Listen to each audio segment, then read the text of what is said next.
It's amazing that we live in an era where we can all look forward to a Mission Impossible film. I mean, after 2, whole thing dead in the water. Part 3, though, did get things back on track, but the series really hit its stride again with Ghost Protocol, boosted by the movie placing more emphasis on team-based scenarios and the fact that Tom Cruise will literally do anything you ask him, even if you don't ask him. He does everything that the audience wants him to do and things that he thinks the audience wants him to do. He's kind of weird like that. This time around, the story goes that the IMF, headed up again by veteran agent Ethan Hunt, must contend with the Syndicate, the anti-IMF, their words, an organization with all our protagonists' skills, but none of the morals. Again, Hunt and his team must go rogue in order to pull this one off, which is the standard for these films. In fact, Tom Cruise has now gone rogue in 75% of this series. That is a statistical fact. And the only one that he didn't was part 2, which doesn't really count because that one's all spinning around on motorcycles and masks and nonsense. I'm happy to report that Rogue Nation is another solid entry in the series. Blending in seamlessly after the conclusion of 4,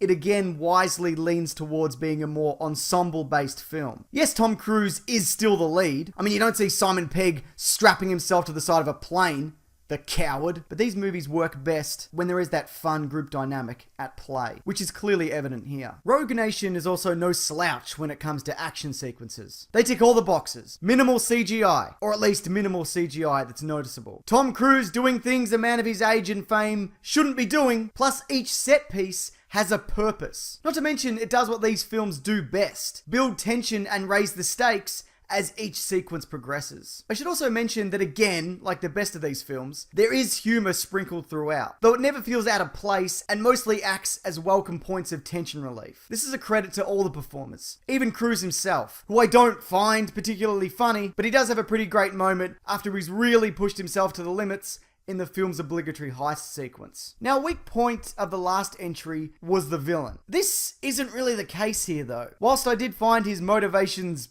suspect, he himself was a menacing presence. Very Voldemort-like, for some reason. Just a real snake-faced jerk, who's seemingly capable of thwarting Ethan Hunt at every turn. On the flip side of that, I wouldn't say this film is really that surprising in its storytelling. It does try to be with the whole, hey, who's this new agent? Is she good? Is she bad? But that quickly becomes predictable and repetitive. And I guess it could also be said that these films do follow a particular formula now. You know, start off with a couple of action sequences, throw in a heist and some masks or whatever, and then wrap it up with another action sequence. Don't get me wrong, it is an entertaining ride, but nothing groundbreaking in terms of story structure. All in all, if you're a fan of this franchise, or really espionage films that also lean heavily on action, then Rogue Nation is well worth turning up for. These films really seem to have hit their stride, the same way that the Fast and Furious series has. Obviously still with these two things being vastly different. Well, not vastly, but you know, they have different names. And this film also has me eager to see the inevitable 6th movie